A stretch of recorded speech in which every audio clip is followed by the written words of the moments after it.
우리 요한복음 2장 말씀 보겠습니다. 2장 19절부터 마지막 절까지입니다. 예수께서 대답하여 가라사대 읽겠습니다. 시작. 예수께서 대답하여 가라사대 너희가 이 성전을 헐라 내가 사흘 동안에 일으키리라. 유대인들이 가로되 이 성전은 46년 동안의 지었거늘 내가 3일 동안에 일으키겠느냐 하더라. 그러나 예수는 성전된 자기 육체를 가리켜 말씀하신 것이라. 죽은 자 가운데서 살아나신 후에야 제자들이 이 말씀하신 것을 기억하고 성경과 및 예수의 하신 말씀을 믿었더라. 유월절에 예수께서 예루살렘에 계시니 많은 사람이 그 행하시는 표적을 보고 그 이름을 믿었으나 예수는 그 몸을 저희에게 의탁지 아니하셨으니 이는 친히 모든 사람을 아시며 또 친히 사람 속에 있는 것을 아심으로 사람에 대하여 아무의 증거도 받으실 필요가 없음이니라. 아멘. 네, 요한복음은 성경 가운데 가장 마지막 기록된 성경입니다. 우리 요한 사도가 반모섬에서 풀려난 다음에 도미시안 황제는 어떤 면에서 네로보다도 더 끔찍한 황제였어요. 사실은 도미시안 황제 때 끓는 기름가마에 던져졌지만 하나님께서 그를 기적적으로 살리시니까 반모섬으로 유배를 보냈습니다. 그런데 그 폭군 도미시안이 죽은 다음에 원로원 출신의 넬바 황제가 이제 황제가 됐는데 잠깐 동안 평화의 시기가 있었습니다. 그래서 많은 정치범들이 해방되는 그런 아주 좋은 시기가 있었는데 그때 하나님께서 요한을 반모섬에서 풀려나게 하셨고 그는 나이가 많은 사도로서 유일하게 살아남은 사도로서 그가 소아시아 지방의 7교회를 중심으로 마지막 목회를 하면서 그때 기록한 것이 요한복음입니다. 우리가 마태, 마가, 누가복음을 공관복음 그렇게 얘기합니다. 일반적으로 그 얘기는 뭐냐면 같은 관점에서 본 성경이다. 이 복음서는 예수님의 행적을 기록한 거잖아요. 그래서 제일 먼저 기록한 것이 베드로의 제자요 바나바의 그 조카인 마가. 성경에 보면은 오순절날 마가의 다락방에 모였다고 그랬잖아요. 바로 그 마가입니다. 그 마가가 기록을 했어요. 네. 그리고 다른 복음서들은 그 마가가 기록한 것을 토대로 해서 같은 관점에서 이 세 복음서가 기록이 됐어요. 누가복음과 그 다음에 마태복음이에요. 그래서 어떻게 돼? 그 세 가지를 합쳐서 뭐라고요? 공관복음 그렇게 얘기합니다. 이미 마태, 마가, 누가복음이 있는데 왜 요한이 그가 죽기 전에 요한복음을 또 기록했을까? 네, 요한복음은 아주 특별한 책입니다. 그것은 하나님을 보여주는 책입니다.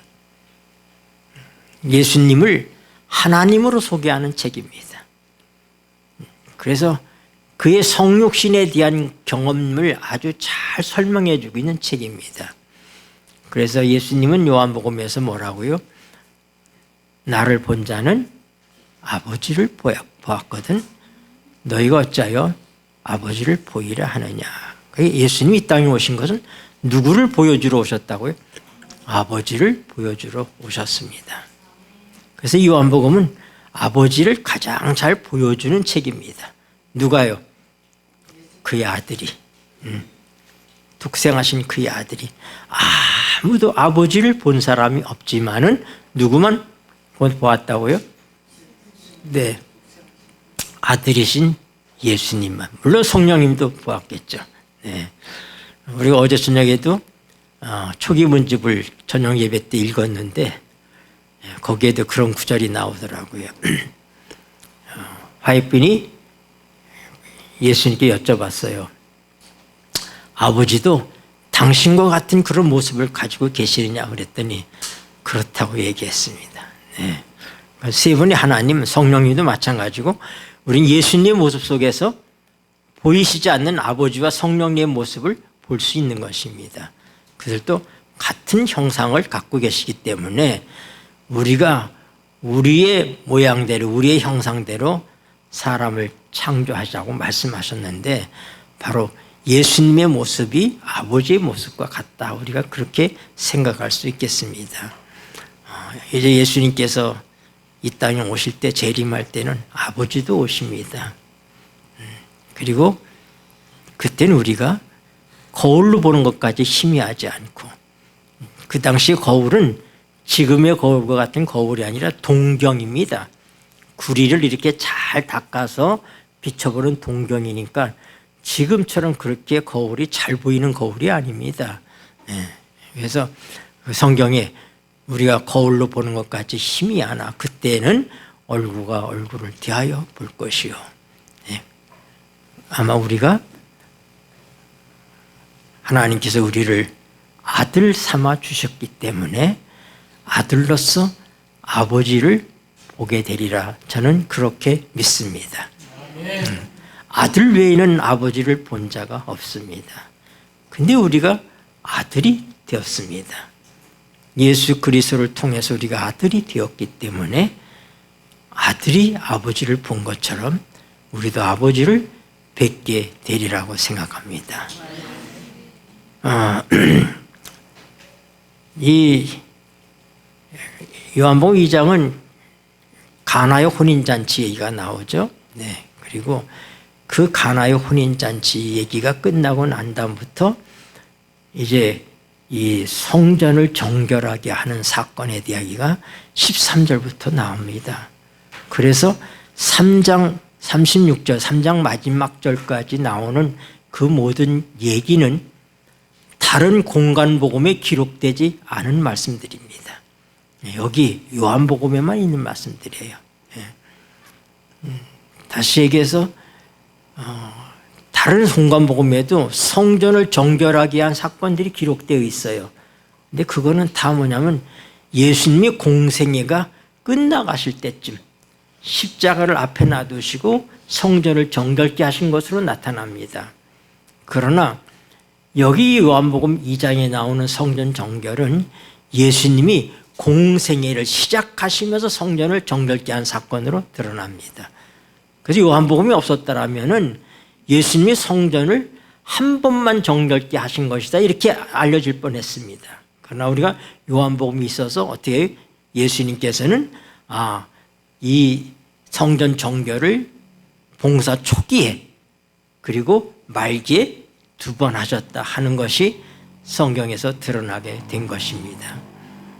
또 우리가 잘 아는 것처럼 니고데모가 예수님을 찾아왔잖아요. 거기서 거듭남에 대한 진리를 말씀해 주셨죠. 그것도 다른 복음서에는 없습니다. 네. 요한복음에만 기록된 말씀들입니다. 그런데 여러분 이 예루살렘 성전을 예수님께서 성전을 헐라고 얘기합니다. 그리고 뭐라고 말씀하셔요? 내가 사흘 만에 다시 일으키리라 하고 얘기하니까 사람들이 뭐라고 얘기해요? 야, 이 성전은 49년 동안이나 지었건을 네가 사흘 동안에 일으키겠느냐 하고 얘기합니다. 근데 그 성전은 건물 성전이 아니라 뭐요? 자기의 육체의 성전을 말씀하신 것이었다는 것입니다. 그러니까 여러분 이 성전의 역사는 우리가 원시 이 돌을 쌓아서 제사를 드리던 그 원시 그 제단에서부터 모세 시대의 성막으로부터 그 다음에 솔로몬 시대의 성전으로 그렇게 발전해 나가잖아요. 근데 그것은 보이면 어떤 보이는 성전들이 위치적인 성전들입니다. 그런데 예수님이 이 땅에 오셔서 드디어 뭘 얘기하냐면 인격적인 성전을 말씀하시고 계신 거예요. 이 광야에 있던 성막은 필요에 따라서 움직였습니다. 그것은 이렇게 옮겨갔잖아요. 그렇죠? 옮겨가는 성전이었어요. 솔로몬 성전은 고정되어 있었습니다. 사람들이 거기 와서 예배를 드리고 하나님을 만나고 그랬습니다. 그러나 드디어 예수님이 성육신 하심으로 드디어 어떻게 됐어요? 이제 예수님이 참 성전 되신다는 사실을 우리에게 보여줍니다. 성전에 누가 계신 거예요? 하나님이 계신 것이잖아요.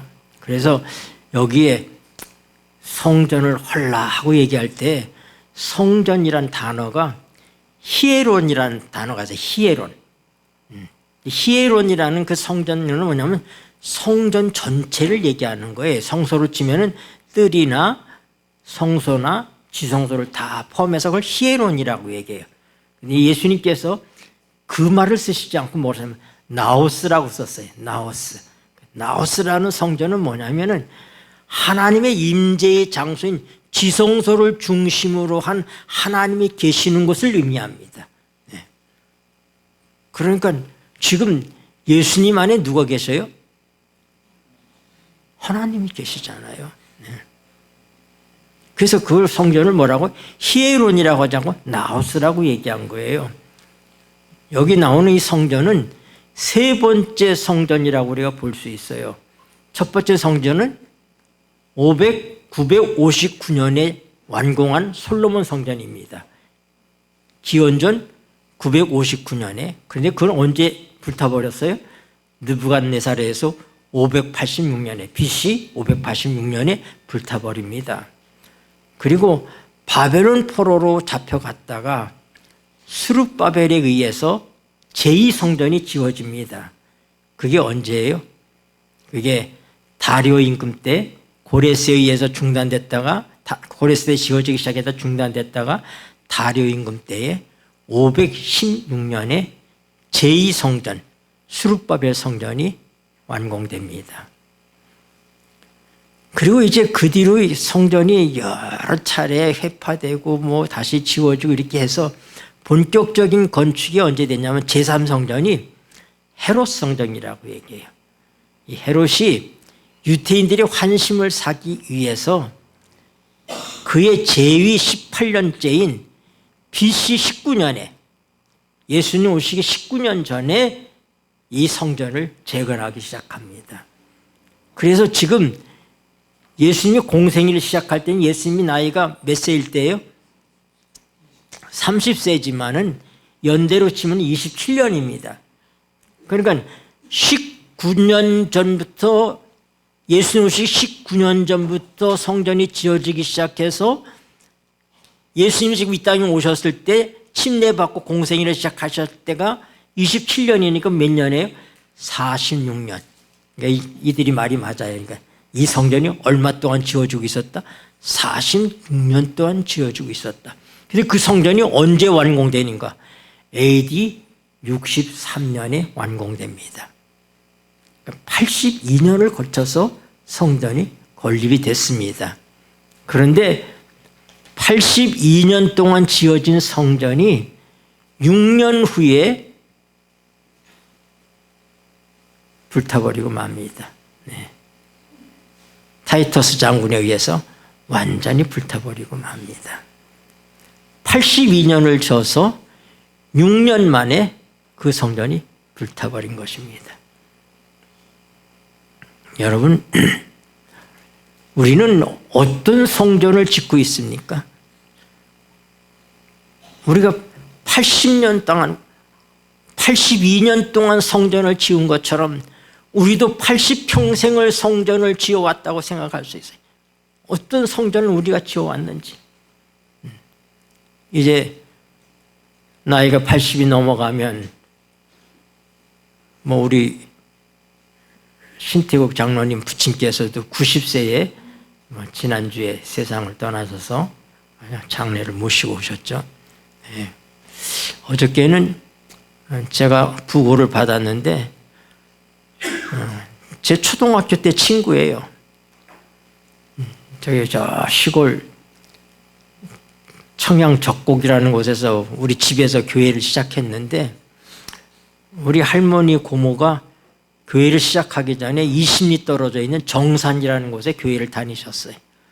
그러니까 너무 멀으니까 이제 우리 집에서 예배를 드리기 시작해서 교회를 세웠는데 그 친구는 그 정산 교회에는 두 분의 장로님이 계셨어요. 그래서 김은성 장로님이라고 아주 연세가 많은 장로님이 계셔서 그 장로님 우리가 노장로님 그렇게 김 장로님인데 노장로님 그렇게 부르고 또 다른 김 장로님이 계신데 그분은 젊기 때문에 젊은 장로님 그렇게 불렀어요. 근데 그 젊은 김 장로님의 막내 동생이 김명호라고 있었는데 얘가 내 친구였어요. 우리 교회가 서기 전에 모교죠. 그러니까 모교회죠. 그러니까 그래서 우리 할아버지가 돌아가셨을 때도 그 교회들이 전부 와서 꽃상회를 만들고 다 그렇게 했는데 내 기억에 우리 집에 염소를 길렀는데 걔가 우리 집에 놀러 왔는데 우리가 6.25 전에 서울에서 잘 살았었어요. 그러니까 피난 올 때 이게 그 코트 같은 옷들이 있었어요. 시골에서 그때 다 명주 바지 뭐 이런 거 손바지 이런 거 입을 때 저는 코트를 입었어요. 사실 이렇게 코트를 입고 있었는데 얘가 그게 좋으니까 지가 입고는 우리 염소 앞에서 어쩌거리다가 염소가 뿔로 받아가지고 그 옷이 쭉 찢어졌던 게 기억이 나요. 그래서 제가 이제 더 이상 그 옷을 못 입게 됐는데 제 기억에 그 기억이 나는데 그리고 난 다음에 이제 뭐 제가 서울로 학교 오고 뭐 이렇게 해서 몰랐죠. 근데 온양교회에 거기서 장로님으로 일한다고 하는 것만 알고 전화만 몇 번 했는데 어제 갑자기 우리 황희선 목사님이 연락이 왔어요. 김명호 장로가 세상을 떠났다고. 제 나이인데 사람이 언제 자기 인생을 마지막을 맞을지 아무도 몰라요. 저는 그 장로만 알지 그 장로의 부인도 모르고 아이들도 모르고 아무도 모릅니다. 어릴 때만 기억에 있지 그 뒤는 전혀 교류가 없었으니까. 네. 거기 부고에 보니까 76세라고 써 있어요. 내 나이와 똑같은 76세.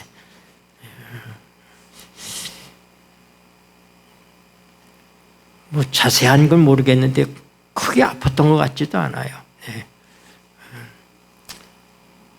우리 인생이 이스라엘 백성이 죽으라고 82년 동안 성전을 지었어요.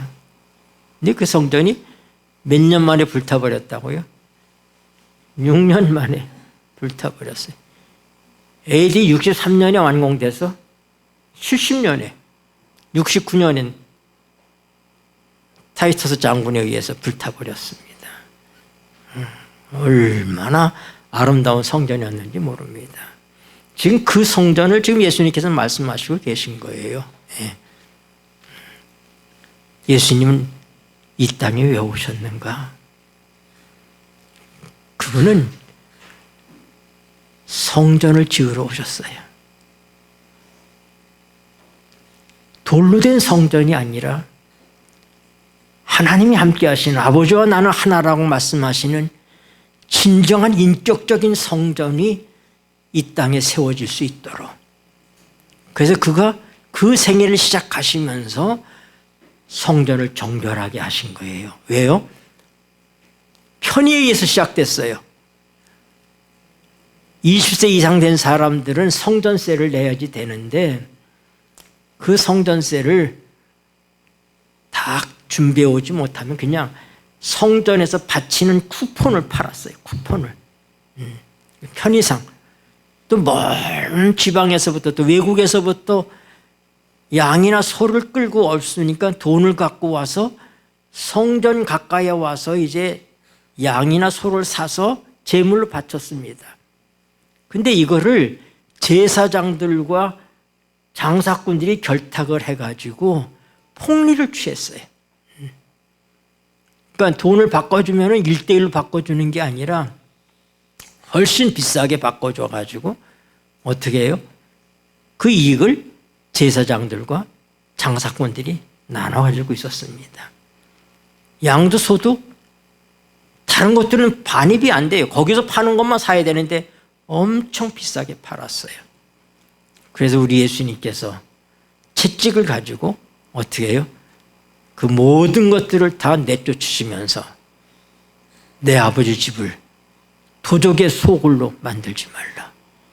여기는 만민이 기도하는 곳이다 하면서 성전을 정결케 하니까 나중에 혼미백산 도망했다가 돌아온 사람들이 자기들이 왜 이렇게 도망갔는지도 몰랐단 말이에요. 그러다가 이제 그러니까 뭐 어처구니가 없으니까 내가 무슨 능력으로다가 이런 일을 행하느냐 하고 물으니까 예수님 하시는 말씀이 뭐냐면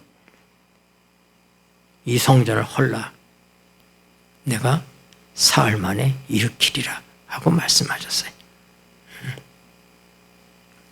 예수님은 성전을 헐러 오신 분이십니다. 그럼 예수님이 어떻게 성전을 세우셔요? 예수님이 성전을 허는 게 무슨 얘기예요? 자기 육체를 얘기한다고 해요. 십자가를 얘기하는 거예요. 잘못된 성전을 허시러 이 세상에 오신 주님이십니다.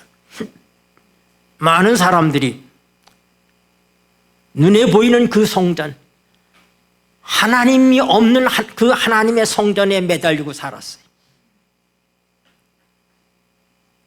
그들은 그곳이 하나님의 집이라고 생각하고 하나님을 섬기는 곳이라고 생각했지만은 그들의 마음은 거기에 없었습니다. 하나님도 거기 안 계셨어요. 이런 성전을 우리 주님께서 뭐라고요? 자기 육체로서 허물기 위해서 오신 거예요. 이 성전을 헐라 내가 사흘 만에 일으키리라. 예수님이 공생애를 시작하면서 바로 성전을 정결케 하시고 성전을 허물기 위해서 오셨다고 선포하시고 공생애를 시작하신 것입니다. 그래서 하나님의 성전은 어떻게 지어지느냐? 십자가와 부활을 통해서 지어지는 거예요. 사람들이 예수님께서 가나의 혼인잔치에서 비롯해서 이제 표적을 많이 행하니까 사람들이 어떻게 했다고요? 예수님을 표적을 보고 믿었다고 그랬어요. 표적을 믿었다고. 그런데 예수님께서는 뭐라고요? 이 성경이 아주 재밌게 기록되어 있어요. 보면은 이게 믿는다 하는 얘기가 피스티오예요. 피스티오. 믿는다 이게 피스티오인데 피스티엔 그렇게 되어 있어요. 피스티엔. 그런데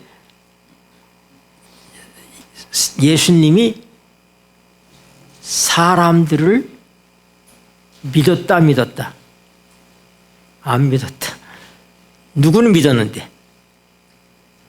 사람들은 믿었는데. 근데 사람들은 뭘 보고 믿었다고요? 표적을 보고 믿었다고요. 사람들은 표적을 보고 예수님을 믿었는데 예수님은 그 사람들을 알기 때문에 그 사람들을 믿지 않았다. 그래서 어떻게 했다고요? 그 몸을 그들에게 의탁하지 아니하셨다. 여러분, 사람이 왜 실망합니까? 왜 실망해요? 사람이 사람한테 실망하는 거예요.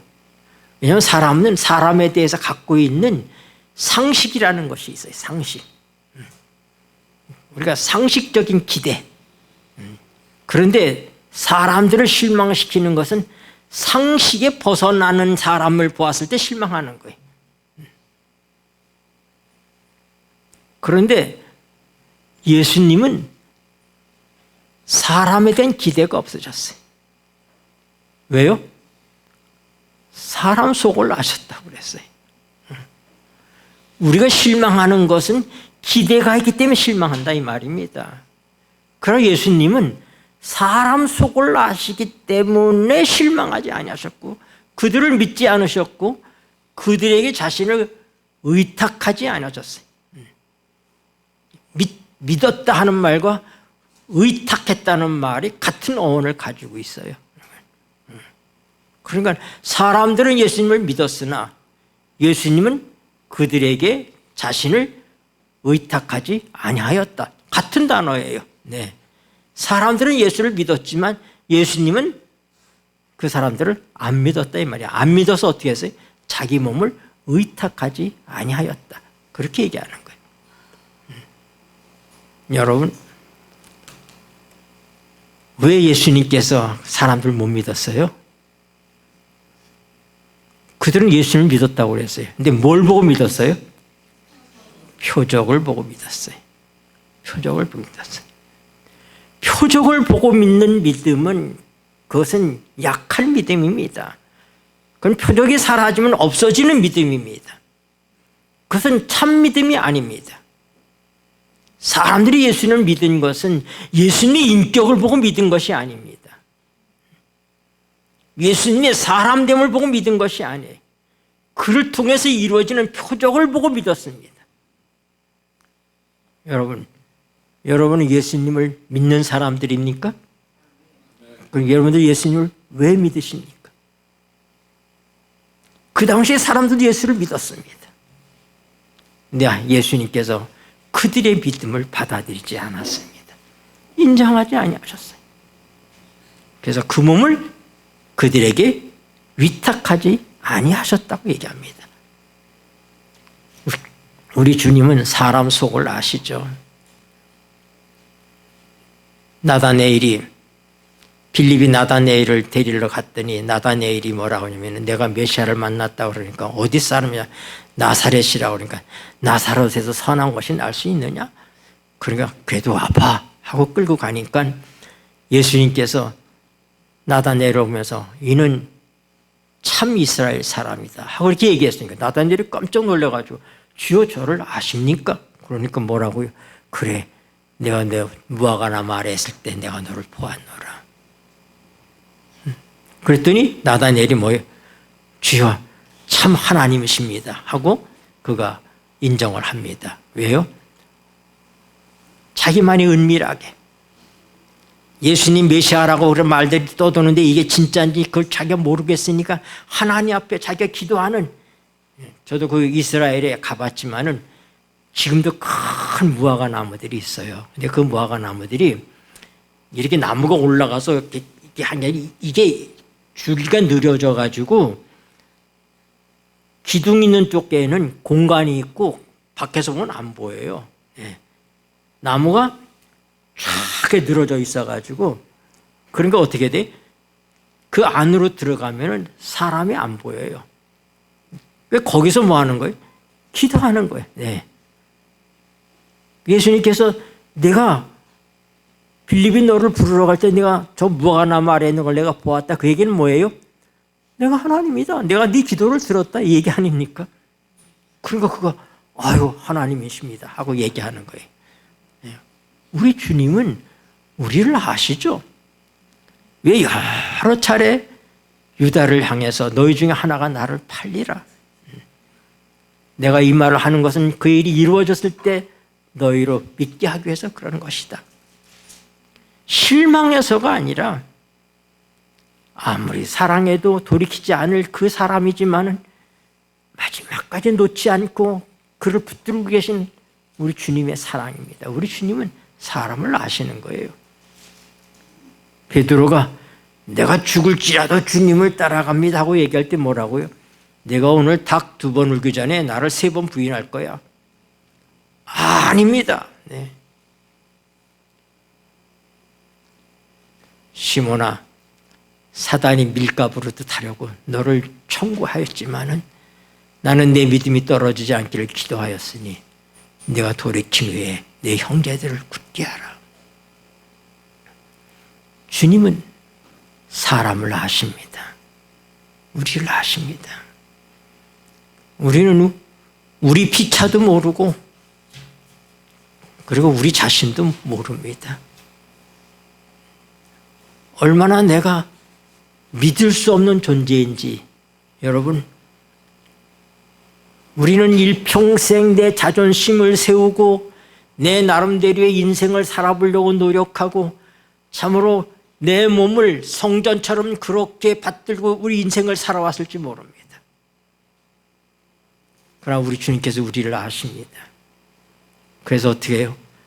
그 쓸모없는 성전, 애지중지하는 우리 자신들, 이스라엘 백성들이 쓸데없는 그 성전을 자랑스럽게 생각하고 그거에 대해서 프라이드를 갖고 그거에 매달리던 그 성전, 그것 때문에 망하는 그들 때문에 주님이 오셔서 이 성전을 헐라 내가 사흘 동안에 일으키리라. 우리를 위해서 잘못된 우리의 자아, 자기 중심의 교회, 하나님을 믿는다고 그러지만은 내가 정말로 예수 그리스도의 십자가와 부활을 통해서 인격화되신 예수 그리스도를, 하나님이 임재하시는 예수 그리스도를 내가 믿고 있는가? 내 자아가 십자가에 못 박혔는가? 내가 부활을 경험했는가? 그럼 우리는 주님께서 우리를 믿지 않으십니다.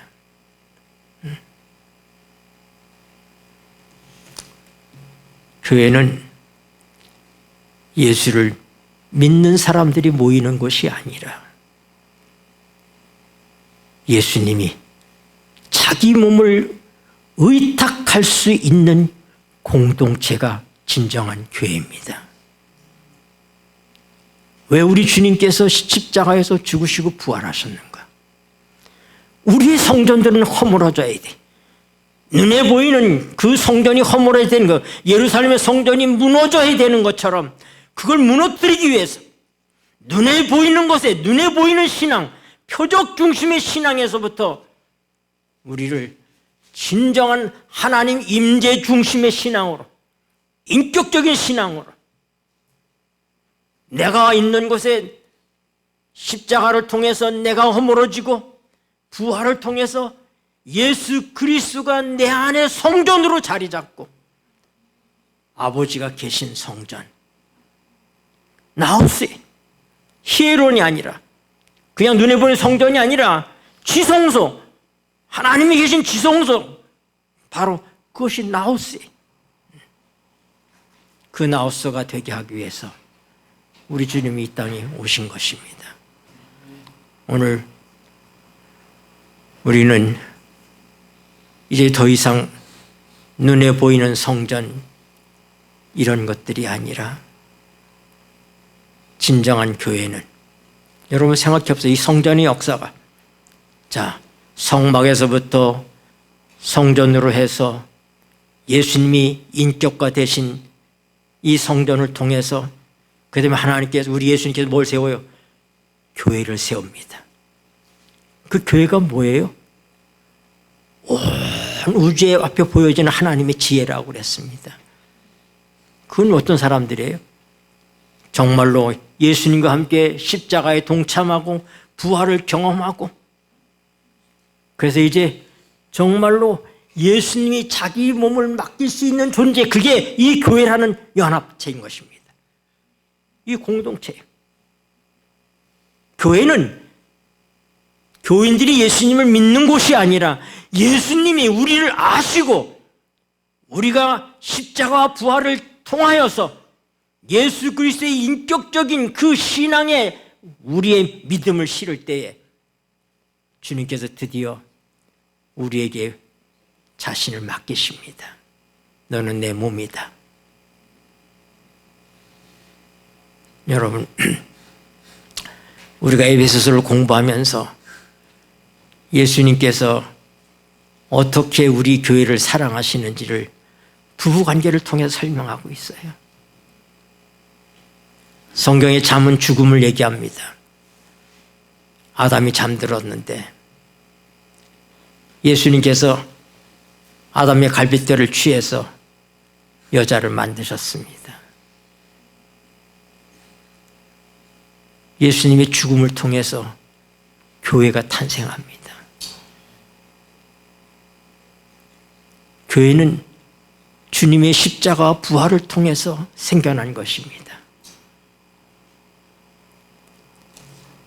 그래서 남편들에게 얘기합니다. 남편들은 아내를 위해서 예수님처럼 죽을 수 있는 남자가 남편입니다. 그럴 때 교회가 예수님을 향해서 충성하는 것처럼 그런 충성스러운 아내들이 있게 되는 것입니다. 이 비밀이 크도다. 그렇게 얘기했어요. 이 비밀이 크도다. 우리 예수님의 죽음을 통해서, 아담의 잠잠을 통해서 그의 갈비뼈로 여자를 만드셔서 생육하고 번성하게 하신 것처럼 예수 그리스도의 십자가의 죽음을 통하여 교회를 주님께서 만드셨습니다. 교회를 세우시고 우리 모두를 다 그 몸의 지체들로 만들어 주셨습니다. 그리고 그분이 우리에게 자기의 일을 위탁합니다. 내가 아버지께서 나를 이 세상에 보내신 것처럼 나도 이들을 이 세상에 보냅니다.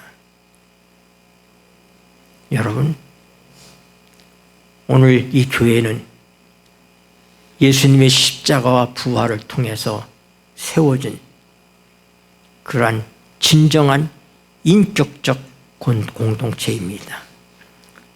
오늘 어떤 것으로도 고쳐지지 않고 어떤 것으로도 다듬어지지 않고 어떤 것으로도 바꿀 수 없기 때문에 주님께서는 우리 모두를 짊어지시고 잘못된 성전을 십자가에서 자기 육체와 함께 못 박아 버리신 것입니다. 우리 모두가 주님의 십자가에서 함께 죽고 그분의 부활을 통해서 하나님과 우리 사이가 지성소에서 주님이 만나는 것처럼 그렇게 우리가 그리스도와 연합하게 되면 우리가 교회가 되는 거예요. 이게 진정한 공동체입니다. 요한계시록 22장에 보면은 하늘 아래 가보니까 성전이 필요 없다고 그랬어요. 왜 성전이 필요 없어요? 하나님이 우리의 성전이시기 때문에. 빛도 필요 없어요. 하나님이 빛이시기 때문에. 여러분, 이 성전의 역사는 한눈으로 우리가 미래의 성전까지를 보여주고 있는 거예요. 예수님의 눈에 보이던 잘못된 이 돌로 만들어진 성전이 예수 그리스도의 성육신을 통해서 십자가 부활을 통해서 인격적인 성전으로 우리에게 보여주시고 그 성전과 연합해서 우리도 똑같은 십자가 부활의 경험을 통하여 이제 우리는 하나님의 교회가 되고 그의 공동체가 되고 그리고 그것은 나가서 뭐예요? 하나님 자신이 영원한 우리의 성전이 되는 그 지점에까지 나아가는 놀라운 성전의 역사입니다. 그래서 이 요한복음 2장은 이 성전의 참 진화의 역사, 이 성전이 어떻게 인격적인 성전으로 예수 그리스도의 몸을 통해서 바꿔지면서 그 성전이 우리를 통하여서 온 우주 앞에 하나님의 교회로서 하나님의 지혜가 알려지게 되고 그리고 결국은 뭐예요? 하나님과 우리가 하나가 되어서 한 성전을 이루는 아버지가 성전인 영원한 성전을 우리에게 보여주는 놀라운 청사전인 것입니다. 여러분, 십자가 부활이 없이는 인격적인 성전은 이루어질 수 없습니다. 주님이 하나님께서 택하신 유일한 방법이 표적을 구하고 이 음란한 세대가 표적을 구한다고 얘기했어요. 근데 표적을 따라가는 이 잘못된 교회는 부흥도 중요하고 능력도 중요하지만 그거 아닙니다. 이 교회가 필요한 것은 십자가와 부활을 통한 예수님과 하나 되는 진정한 교회의 공동체, 인격적인 성전을 이루는 것입니다. 오늘 우리 주님은 자신의 몸을 위탁할 교회를 찾고 계십니다. 교회는 예수를 믿는 자들의 집단이 아니라 십자가와 부활을 통해서 예수님과 연합한 진정한 공동체, 예수님이 마음 놓고 자신을 맡길 수 있는 그 존재가 교회라고 하는 사실입니다. 내가 예수를 믿는 것이 중요한 것이 아니라 예수님이 우리를 믿어주실 수 있어야지 됩니다. 하나님은 예배하는 자를 찾으신다고 얘기하셨어요. 우리 주님은 오늘 예수 믿는 자를 찾는 것이 아니라 자기가 믿을 수 있는 사람을 찾고 계십니다. 예수님이 자기 몸을 위탁할 수 있는 존재, 그게 교회입니다. 기도하시겠습니다. 고마우신 하늘 아버지, 우리 주님의 십자가 부활이 없이는 우리가 하나님과 영원히 하나 될 수 없다는 사실을 아셨기 때문에 이 일을 통해서 우리를 주님과 함께 하나님의 존재가 함께하는 인격적인 성전이 되게 하시고, 그리고 이 공동체에 우리 주님께서 모든 것을 위임하고 맡기신 이 놀라운 은총을 인하여 감사를 드립니다.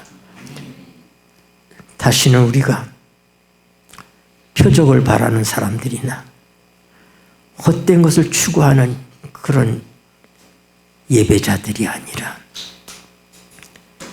매 순간 십자가를 통한 자아의 죽음과 부활을 통한 예수 그리스도의 새 생명 안에서